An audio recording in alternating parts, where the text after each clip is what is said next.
পৃথিবীর সকল পুরুষ খারাপ, কিন্তু কোনো বাবা খারাপ নয়। বাবার পেশা থাকাটা বড় কথা নয়, বাবার থাকাটাই বড় কথা। ভিডিওটা দেখেন।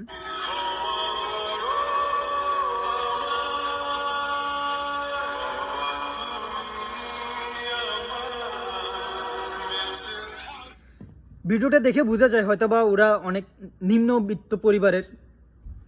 সো বাবা কোন জায়গা থেকে টাকাটা বের করে দিল, হয়তো বা টাকাটা বেশি হবেও না, 10-20 কিংবা 50 এতটুকু টাকাই হবে।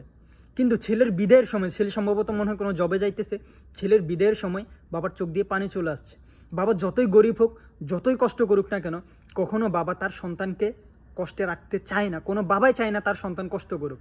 প্রতিটা বাবাই চায় তার সন্তান যেন বড় হয়ে বাবার মুখ উজ্জ্বল করে, বাবার সুনাম রাখে, তার সন্তান যেন বড় হয়ে প্রতিষ্ঠিত হয়।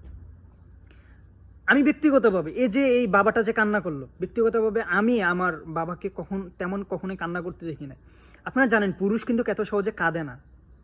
আমি আমার বাবাকে লাইফে জাস্ট 3বার কান্না করতে দেখছি। আমার মাকে অনেকবার কান্না করতে দেখছি, বাট আমার আব্বুকে জাস্ট 3বার কান্না করতে দেখছি। প্রথমবার আমার বোনের বিয়ের পর যখন আমার বোনকে বিদায় দেওয়া হচ্ছে তখন একবার, দ্বিতীয়বার যখন আমাকে বিদেশে পাঠানোর জন্য এয়ারপোর্টের মধ্যে আমাকে বিদায় দেওয়া হচ্ছে, অ্যান্ড তৃতীয়বার যখন আমি বিদেশে এসে আমার আব্বুকে প্রথমেই ভিডিও কল দিয়ে কথা বলতেছি, তখন আমার আব্বু কান্না করতে দেখছি। পুরুষ কিন্তু এত সহজে কান্না করে না, এটা আপনারা সবাই জানেন। সো আমি পৃথিবীর সমস্ত বাবাই ভালো থাকুক, সমস্ত বাবার জন্য ভালোবাসা। আর পার্সোনালি আমি আমার বাবাকে অনেক অনেক ভালোবাসি। বাবা আপনাকে কখনো বলা হয় নাই, আমি আপনাকে অনেক ভালোবাসি। I love my father, I respect my father.